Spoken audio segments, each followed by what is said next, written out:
जय बोलिए वीर तेजाजी महाराज की। वीर तेजाजी महाराज सांगलिया के इस मंदिर प्रांगण के अंदर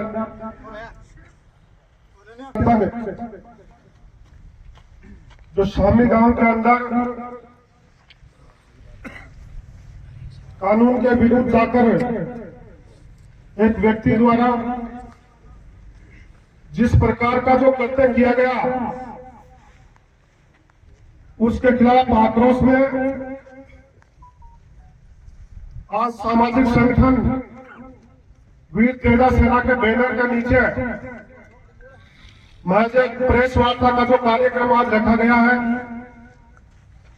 उसके अंदर मंच पर उपस्थित समाज के मौजूद लोग और मेरे सामने उपस्थित सर्व समाज के एक सांकेतिक रूप से इस कार्यक्रम में अपनी उपस्थिति दर्ज कराने के लिए आए हुए सभी महानुभावों का बहुत बहुत आभार और साधुवाद।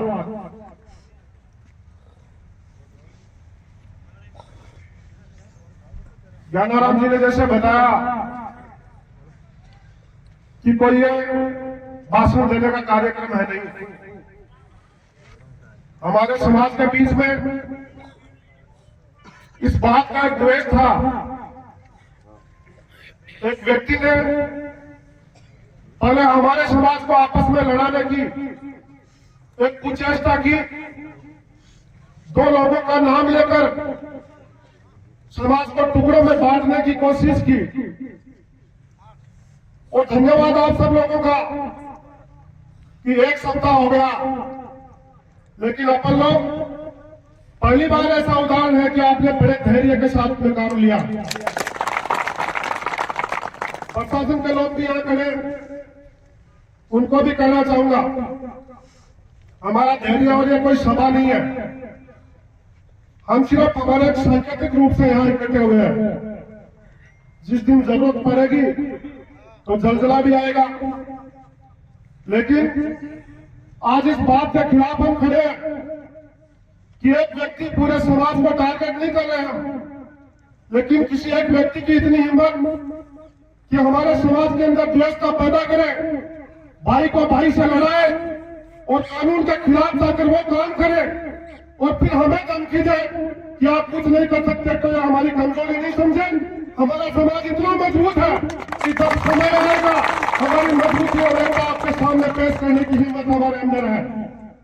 इस बात का गुमान है, गांव के लोगों को डराया जा रहा है सत्ता के नाम पर, सामाजिक एकता के नाम पर और अपने राजनीतिक स्वार्थ के पेटे कि मैं कैसे आ जाऊं, किस प्रकार मेरा भविष्य बने और मेरे समाज के अंदर मैं सर्वमान्य नेता कैसे बनूं, इस बात को लेकर जो गलत काम कानून के खिलाफ जाके किया, हम इसकी कड़े शब्दों में निंदा करते हैं। सामने गांव के लोगों से भी इस बात का अनुरोध करूंगा कि आपको अपने धैर्य के साथ ये लड़ाई लड़नी है। लंबी लड़ाई होती है, वो हिंसात्मक रूप से नहीं लड़ी जा सकती। अहिंसा के मार्ग में चलते हुए अपने से जो बड़े हैं उनका मार्गदर्शन और उनसे सही राय लेकर इस लड़ाई को लड़ना है।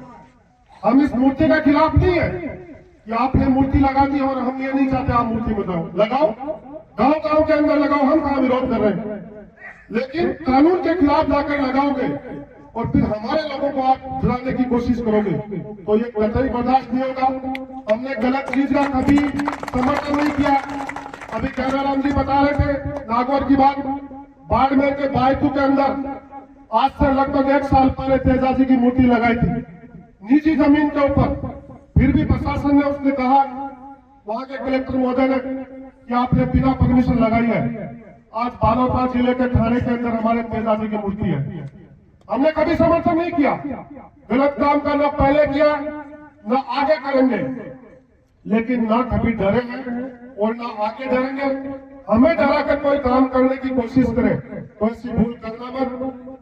और हमारे बीच में जिन दो लोगों का नाम लेकर हमारे बीच में आपसे लड़ाई करवाना चाहता था वो लोग, तो हमारे बीच में हरिराम जी रनवा और पीएल सर जिनका उन्होंने नाम लिया, हमने बात की और बुलाया कि समाज के लोगों के सामने आपको इस बात का जवाब देना है, वरना गलत मैसेज जा रहा है कि आपके लोगों ने समझौता करके अनुमति देकर मूर्ति लगवा दी।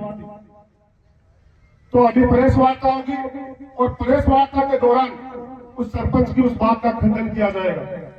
आप लोगों के समक्ष एक बात और रखना चाहूंगा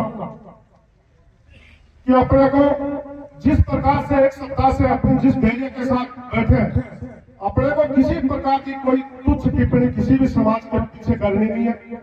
हमारा किसी समाज विशेष से कोई लड़ाई नहीं है, हमें किसी प्रकार से मूर्ति का कोई विरोध नहीं है।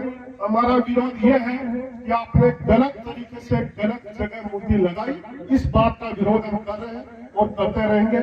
और इस लड़ाई को जितनी आगे तक ले जानी पड़े उतनी आगे तक ले जाने के लिए सबसे आगे हम रहेंगे।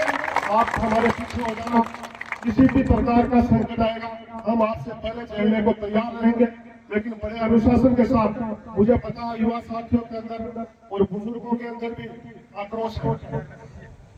इन्हीं सीनियर लोगों के कहने से पिछले 2-3 दिन पहले सामी गांव के अंदर हम जाके आए थे और बड़े एकदम शालीन तरीके से बात की थी कि अपने को किसी प्रकार का न्यूसेंस नहीं करना है, बड़े सौहार्दपूर्ण माहौल के अंदर इस समस्या का समाधान करेंगे। तो मैं उम्मीद करूंगा कि आप अपने आक्रोश को एक बार दिल के अंदर रखें, जरूरत पड़ेगी तो उसको भी बाहर निकालने की जरूरत पड़ेगी।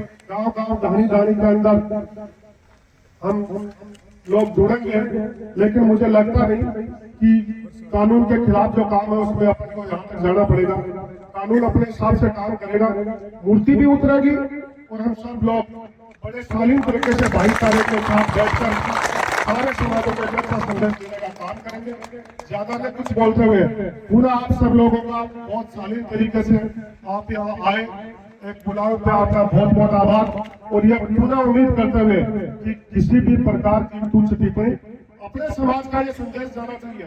प्रशासन के लोग भी यहाँ खड़े, कल से जब प्रेस वार्ता का ऐलान किया प्रशासन ने खूब लोगों में फोन मैसेज आए, क्या करने वाले हो। हमने कहा सब लोग बैठ के और आपसी भाईचारे की बात कैसे हो, सामाजिक समरसता कैसे बनी रहे और हमारा भाईचारा नहीं टूटे, इस बात को लेकर हम सब लोग एकत्रित होंगे, हमारा चिंतन मनन करेंगे। ऐसी कोई दुविधा वाली बात नहीं है कि हम प्रशासन को परेशान करें। जब जिस प्रकार का आगे कदम लिया जाएगा, समाज के सारे सर्व समाज के सारे मौजूद लोग बैठ के एक राय मशवरा करेंगे। और उसके बाद में जैसे ज्ञानाराम जी ने अभी कहा कि सप्ताह भर अपने को कुछ नहीं करना। ज्ञानाराम जी, सप्ताह भर का टाइम प्रशासन ले रहा अपने से, तो हमारे सीनियर लोग दे रहे हैं और उसके बाद में अगली कड़ी क्या होगी।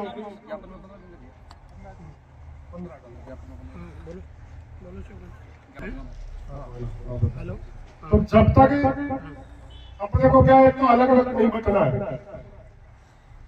काली कदा कोई लोग रणवा भी करवा दिया, कोई ढाका भी, तो अपन गौतम को नहीं बैठना है, एक साथ रह और भी मुहिम में आप सफल किया हुआ कि भाई कोई आदमी कानून के खिलाफ की बात करे तो बिना आप किया जवाब दिया आपको बहुत संयमित तरीका सुन देनो अपन जवाब। बाकी आप आक्रोश करो, मेरे में तो खुद में ही है, मैं बहुत शालीन तरीका हूँ, बहुत कम बोल पाऊँ जब भी मौका मिले, लेकिन कई जगह यह की हुआ है कि समाज का संस्कार दिखाना बहुत जरूरी है। अपना बुजुर्ग और जी प्रकार तेजाजी महाराज का प्रांगण में बैठा, तेजाजी महाराज ने परोपकार का काम करते हुए आज से लगभग 1000 साल पहले जो संदेश दिया था, उनके दिशा निर्देश पे चलते हुए तेजाजी महाराज को अपने आस्था में रखते हुए अपने को इस कार्यक्रम को आगे बढ़ाना है। आप सब लोग यहाँ पे आए, आप सब लोगों का पुनः बहुत बहुत आभार, साधुवाद। जय बोलिए वीर तेजाजी महाराज की।